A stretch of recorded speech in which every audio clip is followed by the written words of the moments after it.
Cory Sandhagen is just coming off a win against Rob Font last Saturday, and it wasn't the most exciting win, but it was just a necessary win. He wrestled out to victory all 5 rounds. He tore his bicep at some point in the first round. He's not sure when, but he's had a lingering elbow injury throughout his camp, and it flared up during that first round. He almost didn't make it to the fight. He almost pulled out around the same time that Umar Nurmagomedov, his original opponent, pulled out the fight. But it's what he had to do to get the victory. This leaves Cory in a bit of limbo. He's the only fighter in the top 5 coming off a win that's not named Merab, Sean or Aljamain Sterling, and 2 of them are fighting each other for the title. And Merab, well, was due to fight Cejudo before Cejudo pulled with injury, but it doesn't look like Merab's come back soon. And also with Cory Sandhagen's torn bicep, he is due for surgery now in the next week or 2, but he will be out for at least 6 months, at least from what he said. So in best case scenario for Cory really is that Sean O'Malley has to win the title here off Aljamain, because if Aljamain wins the title, he's definitely looking to move up to featherweight and fight Alexander Volkanovski. He's been very vocal about that, and that is his clear intention of what he wants to do. But if Sean O'Malley wins the title, maybe, you know, if Merab's out with injury, or if he can't make the fight for whatever reason, or if Sean just does not want to take the fight against Merab, he can maybe jump the queue and get in there ahead of Merab. So Cejudo still out with injury. Petr Yan, he's nowhere near the title. Dominic Cruz, all them sort of guys, nowhere near the title. No one's really in the running except Cory Sandhagen and Merab. Cejudo's just fought for the title, so that is really his only option there. Now, in the scenario that Sean O'Malley wins the title and fights Merab as the most likely #1 contender, Cory Sandhagen be kind of left in his own little space. It leaves him stuck for matchups, as he's just beaten Rob Font, he's beaten Marlon Vera, he has beaten Song Yadong, but Song Yadong is coming off a win against Ricky Simone. He also could be lined up for a rematch with Petr Yan, you never know. Both very exciting fights, but it means he might have to do one more fight. It wouldn't be what he wants to hear, but it's probably the most likely scenario, maybe even against Cejudo.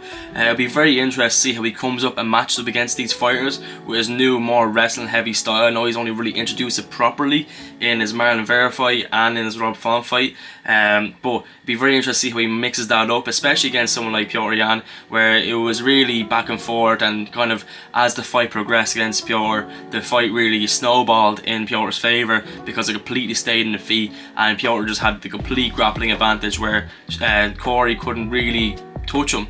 But with this refined wrestling style he has now, he really could pose a bit of a threat to Petr Yan. And we've seen with Petr that when you mix up a bit of wrestling, it can really mess up his system. We've seen it with Aljamain Sterling when he fought him for in Aljamain's first defense. He really mixed up his grappling and his kicks and all that sort of stuff, and it kind of messed up the system. Yan didn't know where to go up, go down, he didn't know where to block or sprawl, do whatever. It worked for him in his favour. We also seen it in a much more heavier way against Merab, but Merab just chain wrestled like hell against Petr Yan, and it also allowed Merab to open up his hands and land on the feet, and he landed very good on the feet, pieced up Petr Yan very badly, left a big swelling on his face.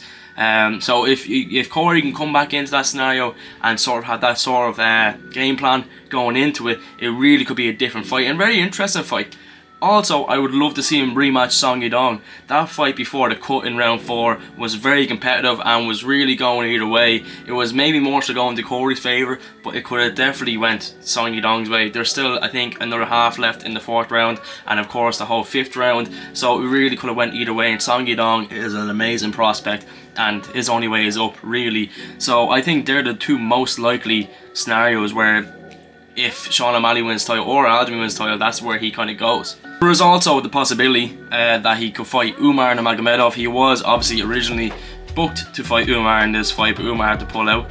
And you know, it'd be a very interesting fight. If Umar did turn up to this fight instead of Rob Font, it could have been a very long night for Cory, as you know, he had obviously the much superior grappling to Rob Font, but in a scenario where you're compromised, where your arm can't really do as much, you do not want to be compromised against a Dagestani wrestler, especially Umar Nurmagomedov. I think it could have been a very long night for him. Maybe he's a bit fortunate that Umar pulled out in this scenario because he was compromised himself, but that could be a potential rematch in the future, maybe even while he's waiting for the title, another path to the title.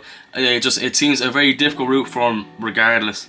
Regardless though, I think even though people did not find this fight the most exciting, Dana walked out in the 4th round, the crowd was booing him, you know, like it just, I know it doesn't too well for Cory's stock right now at the moment.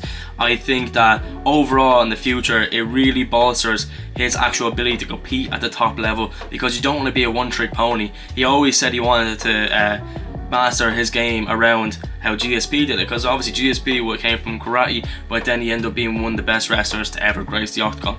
So you never know. Obviously I'm not saying that Cory and George St. Pierre, the same people, are going to go down the same route, but that's what he's based himself off, and it's always great to be well-rounded and just be ready for the game wherever it goes. So it really could like make Cory Sandhagen a really formidable opponent at the top of Bantamweight, and just with everything happening in the Bantamweight division right now, it just shows that it's getting deeper and deeper and deeper, and it really is one of the most exciting divisions in the entire UFC. I know it's a bit ironic saying that after such a boring fight between Cory and Rob Font, but you know what I mean. It's a very talent stacked division. And since I'm on the topic here of Bantamweight, I'll give a little early prediction for what I think the Aljamain and O'Malley fight go. I really think that Aljamain just gonna dog walk him. I just genuinely do. I'll give a proper breakdown of it, a proper prediction closer to the date, but I can't see too many ways here that Sean O'Malley can beat Aljamain. I could be talking on my arse here, but I really don't see the way how he can do it. Like Aljamain, he doesn't have nearly as good striking on the feet as O'Malley does. Doesn't have nearly as much tricks, but he's very unorthodox in everything he does. He's not very traditional, constantly switching stance, basically just prodding you, just like to just confuse your brain, overstimulate you to get the takedown. But if he goes to the ground, I know O'Malley has good grappling, but it's a different level when you're facing someone like Aljamain, and we really see in the last few fights he's leveled up to a ridiculous standard, you know, and like he was beating Henry Cejudo in the grappling exchanges, which isn't easy at all to do. We've seen people like TJ Dillashaw struggle with it, Dominic Cruz struggle with it, some of the greatest fighters of all time, and Aljamain really put a definitive stamp on that fight in my opinion, and I can't really see too many answers for Sean O'Malley against Aljamain Sterling. I really feel like Aljamain will make it look relatively easily, and I think he'll probably take him down and submit him within the 1st or 2nd round. I can't see going too much farther than that. But that's the state of the Bantamweight division here now. I think it's very exciting. It's a tough road for Cory Sandhagen, and it's quite unclear. Only really time will tell how this is going to work out. It's really going to be shaped on how this Aljamain Sterling and Sean O'Malley title fight will go on August 19th, which will be exciting. I'm very excited for it. So yeah, I hope you enjoyed the video. Please like and subscribe.